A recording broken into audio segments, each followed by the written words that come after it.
Thought Vibration, or the Law of Attraction in the Thought World, by William Walker Atkinson. Preface. In December 1901, William Walker Atkinson, in assuming the editorship of the popular magazine, New Thought, introduced himself to the readers of that periodical in a memorable article. The article contained a clear, ringing, forceful statement of his individual creed, that which nothing can afford a deeper insight into the character and inner self of the man whose name appears as the author of this book. It is the crystallized expression of the world principles, the truths, which his writings seek to illuminate, and in my opinion should be read by every student of his works as the key to the philosophy he teaches. For this reason, there has been prefixed to this, his latest book, under the title, quote, My Working Creed, end quote, the most vital of the fundamental beliefs enunciated by Mr. Atkinson in the famous introductory statement of 1901. None can read the reoccurring ringing, quote, I believe of this author without feeling an unanswering thrill of exultation and power. To those who read this book, I would say, imbue yourself thoroughly with the broad and beautiful spirit of those few preliminary paragraphs, that you may pass on understandingly to the pursuit of the teachings which follow. Those who have an opportunity to refer to the article which this creed is taken should do so. It tells of the work, the material success, followed by overstrain, physical and mental breakdown, and financial disaster, which marked the earlier years of William Walker Atkinson. It shows how he came to know what he now holds to be truth, and how in his own life he has demonstrated its value. From the mental and physical wreck of financial ruin, he wrought through its principles perfect health, mental vigor, and material prosperity. Mr. Atkinson, during many years of his connection with the magazine New Thought, built for himself an enduring place in the hearts of its readers. For 4 years, his literary work was confined to its pages, including, in addition, 3 books for its publishers, and article after article of wonderful strength and vital force flowed from his pen. During this time, several series of, quote, lessons appeared under wearing titles in regard to the application of the law of attraction in the thought world. Lessons which created a sensation and exerted a wonderful influence upon the lives of those who applied their principles.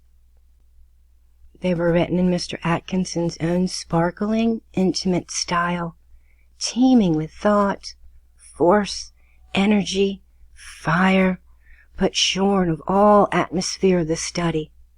All attempt to quote fine writing, polished periods, or dignified metaphor, and all affectionate or assumption of superior learning.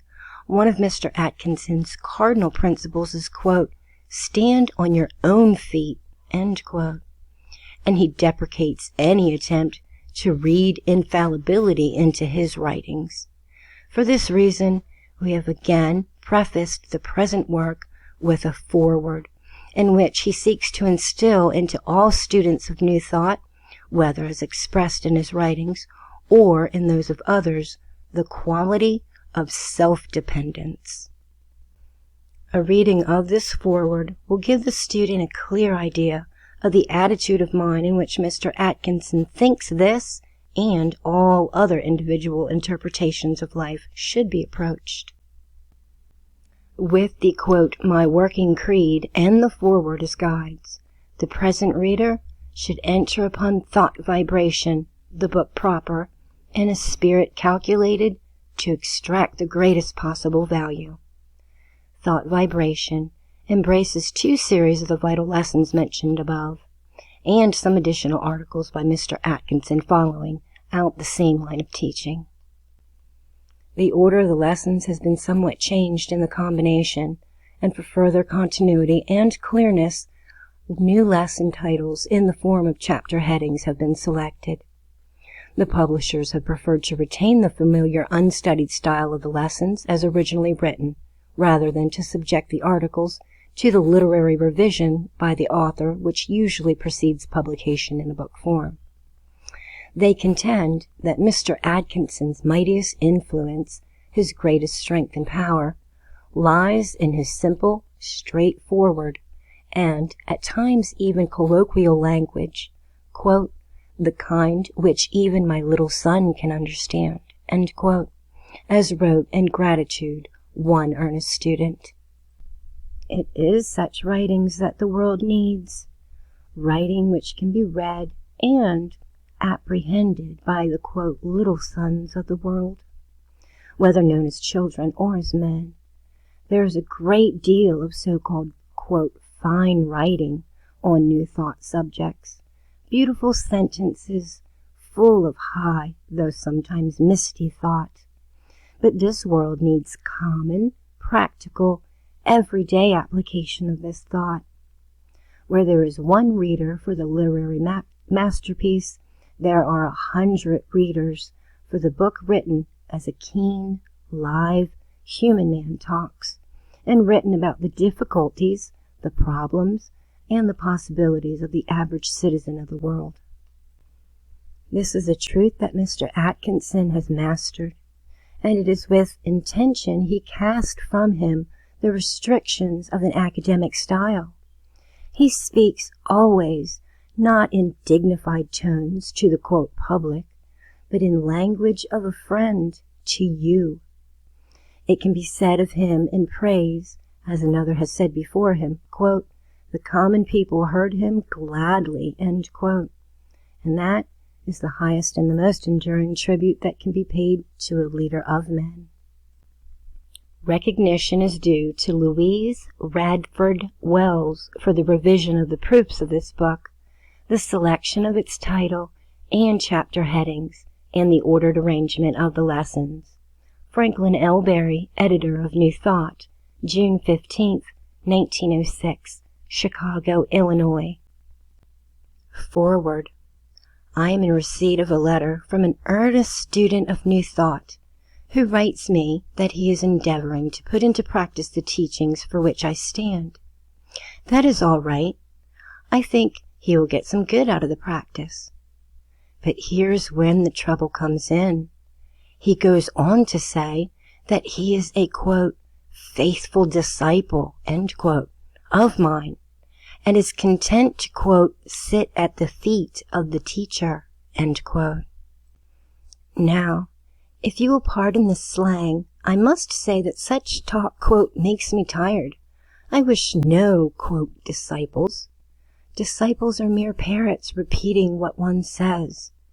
They are mere human sheep trotting along after some conceited old bellwether.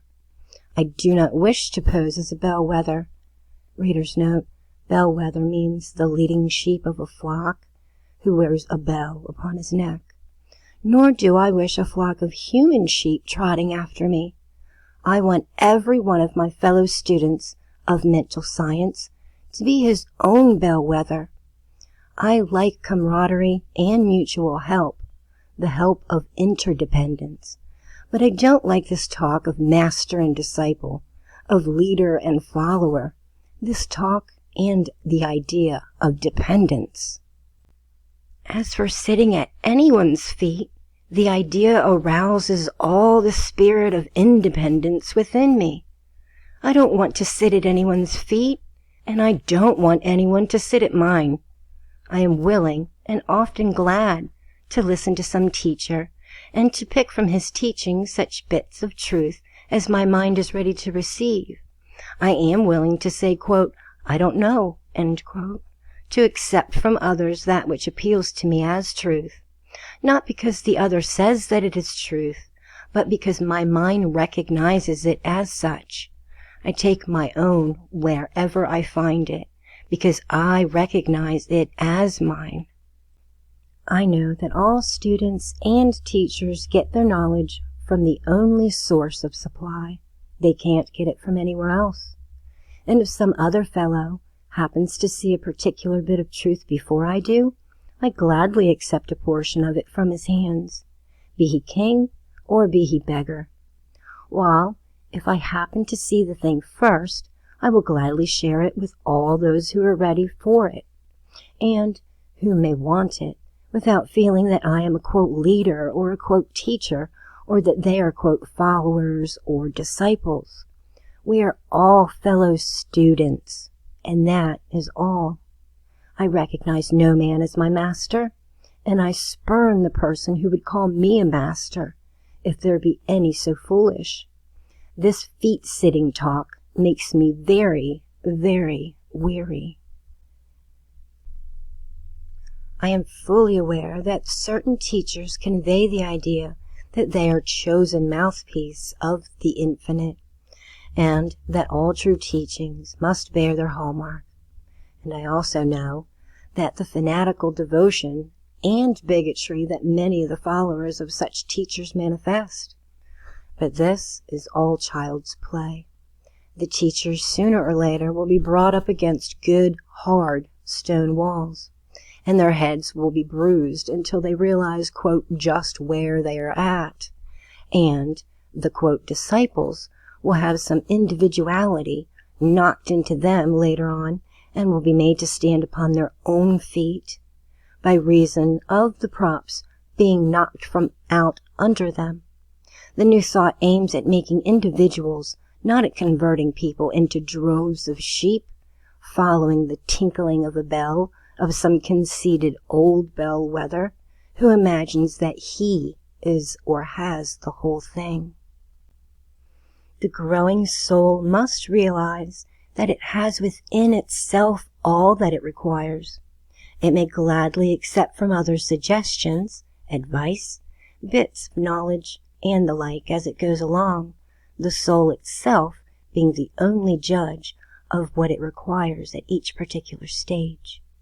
But in the end, it must do its own work, and it must stand on its own feet. All the teachings in the world will not help you unless you take hold of the matter yourself and you work out your own salvation. You cannot get true mental or spiritual teaching by simply paying so much for a course of lessons and doing nothing for yourself. You must bring something to the teacher before you can take anything away. You must work up to an understanding before the teachings of another will do you any good. The teacher may make a suggestion that will open up a line of thought for you, or he may point out a way that has been proved of value to him, and thus save you much time and trouble. But you must do the real work yourself. A teacher may be so filled with the truth that he will overflow, and you will get some of the overflow. I believe that truth is, quote, catching, end quote. But even so, unless you make the truth your own by living it out and applying it to your own needs, it will do you no good. And so long as you are content to, quote, sit at his feet and do the, quote, disciple act, you will not grow even 1 inch. You will be merely a reflection of that teacher instead of being an individual. We do need a jogging upon this point every once in a while, quote, lest we forget. It is so easy to have your thoughts pre-digested for you by some teacher or writer, so easy to receive your teaching in little capsules. It is so nice to be able to sit down and swallow the tabloid that the teacher or the writer has kindly prepared for you, and imagine that you're getting the real or the full thing. But I tell you, friends, it won't do the work. Imbibe all the teachings you please, but you have got to get down to business yourself. You can't give someone else a power of attorney to do the work in your place. Life accepts no substitutes. You must step out yourself. It is mighty easy, this idea of paying so much in time or money to some teacher or writer or leader, and then sneaking into the kingdom of heaven, holding on to their skirts. But it will not work. You have got to do some hustling on your own account, and don't you make any mistakes about this fact. Many of you are running around after teachers, preachers, prophets, seers, and, quote, illuminated souls and whatnot, expecting that your little fee or your time consuming their materials and their courses of lessons or private teachings and all the rest is going to land you right up in the front rank. Don't you believe a word of it. You have got to go through the motions yourself before you will attain anything. You cannot sneak in that way. It will not work. I look around me, and I see many of these poor creatures, quote, sitting at the feet of someone or other, sinking their individual into that teacher, and not daring to think an original thought, lest it conflict with some notion of their, quote, master. These good souls are so full of the teaching that they are imbibing, that they will repeat it by the yard, phrase after phrase, like a very well-trained parrot, but they don't understand fully a bit of it. They are like the moon which shines by reason of the reflection of the sun's rays, and has no light or heat of its own. The talk of these, quote, disciples or, quote, sitters at the feet is nothing but moonshine, mere reflected light. Moons are dead, cold things, no light, no heat, no fire, no energy, dead, dead, dead, cold, barren, and, quote, played out. So, stop this moon business and build yourself up into a sun. You have it in you, so manifest it. Start yourself in motion and manifest life. Don't suppose that you must be able to solve all the riddles of the universe before you can do anything. Never mind about those riddles. Just you get down to the task that lies ahead of you, and throw into it some of that great life principle that is within you and waiting for a chance to manifest itself. Don't make the mistake of supposing that this or that teacher has solved any great riddle. If he says that he is only bluffing and whistling to keep up courage. He may have found a good-sized chunk of the truth, and if he is willing to pass you a bit of it, all right. But he hasn't the whole thing by a mighty sight. The whole thing isn't placing itself in the exclusive control of any little bit of itself. No one has a monopoly of knowing a corner on the truth. It is yours as it is anybody's, but you must dig for it. Don't bother about the theories or the unsolvable riddles. Just get down to business and begin to live. Sometimes I amuse myself by reading some of the, quote, theories and explanations of those who think that they have hold of the whole thing. After I get through with the theories of one, quote, dead sure person or chap, I take up the directly opposite theories of another fellow who considers himself the special mouthpiece of the Absolute. Phew! It is a great brain shaker. If you're not careful, you will find yourself being served a nice dish of scrambled brains. And when I get sort of, quote, stewed up over such things, I go out into the sun and I fall back on the, quote, laughing philosophy, which soon brings me around all right. Nothing will puncture these bubbles so quickly as a good dose of laughter. Laughter is the only thing that keeps the race from madness. The sense of humor is God's best gift to man. And you should try it the next time that you get all stewed up on high statements of basic truths or axiomatic principles. Beware of any teachings that will not stand the test of the sunny out of doors and the application of the laughing philosophy. Shun the teachings that require a pursed-up mouth and a strange, prematurely sober face. Have nothing to do with teachings that require a dim, dark, sunless, black room to be absorbed in. Beware the teachings and the doctrines that bear the musty smell of the cell upon them. Carry out into the sun the teachings that are offered to you, and see whether or not they fade. Apply the chemical of laughter, and ascertain whether the stuff bleaches or not. Remember, this test when you are perplexed, or when you are worried over some strange theory or doctrine, no matter from whence it comes. And if anyone tells you that which will not bear the test, discard that teaching, for it is spurious in that event. Try this on my writings along with the others. Stop being moons. Stop living by reflected light. Get into action and convert yourself into a living sun. You can do it. It is within your power. Every human soul contains within it the elements of the sun. Get to work and, quote, express yourself. Stiffen up your backbone and hold your head erect. Don't be afraid to say, quote, I am it. This is a straight form from the shoulder talk. Don't tell me that you are, quote, disciples of mine. I disown you. I refuse to have disciples. Don't try to, quote, sit at my feet. If you do, I will use my feet to push you off the platform, for I need room to swing my feet about, and I do not want people sitting there.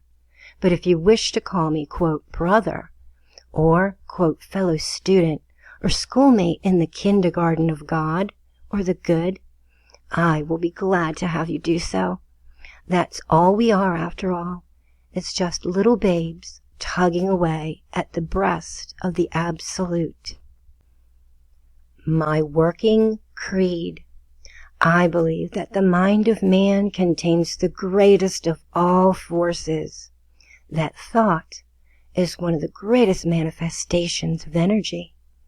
I believe that the man who understands the use of thought force can make of himself practically what he will.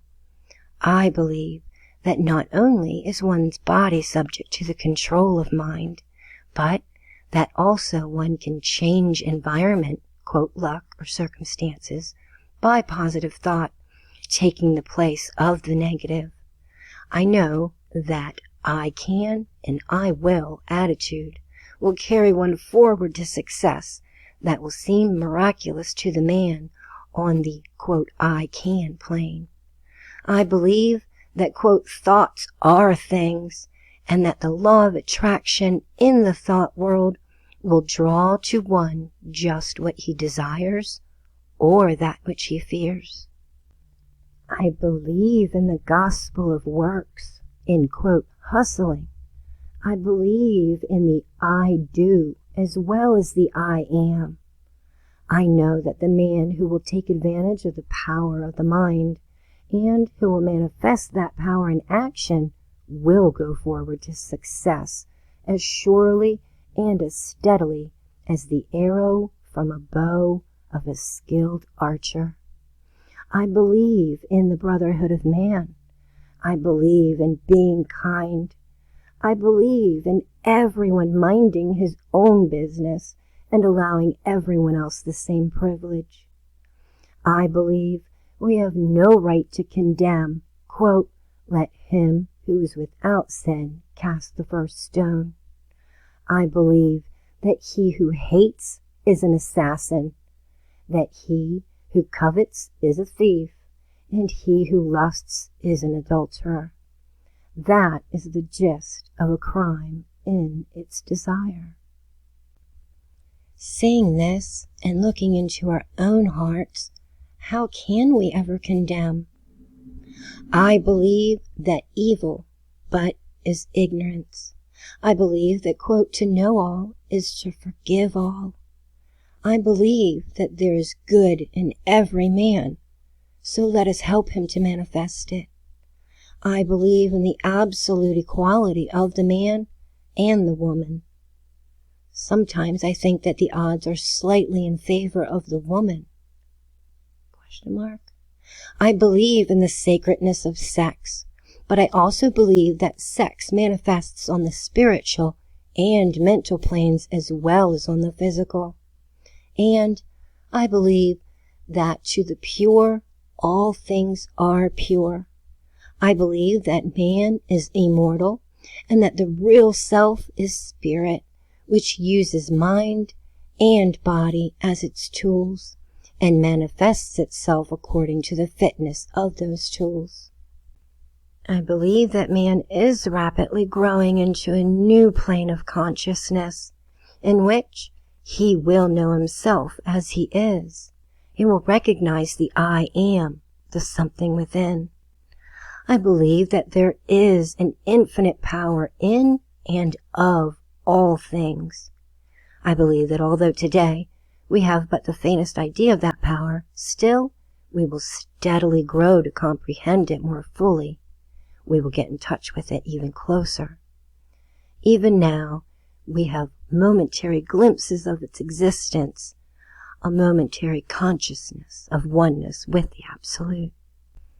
I believe that the greatest happiness consists in maintaining toward the Absolute the attitude of a trusting child, who, feeling no doubt of the parent's love, no doubt of his wisdom, places his little hand in that of the parent, and says, "Lead thou me on."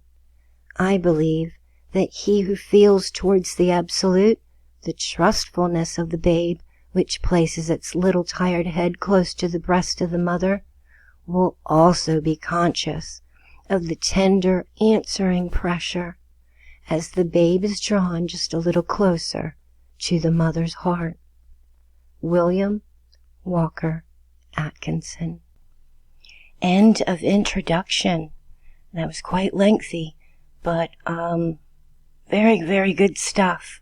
All right, watch this playlist for the next video, which is Chapter 1, The Law of Attraction in the Thought World. And until the next time, love yourselves and love each other unconditionally.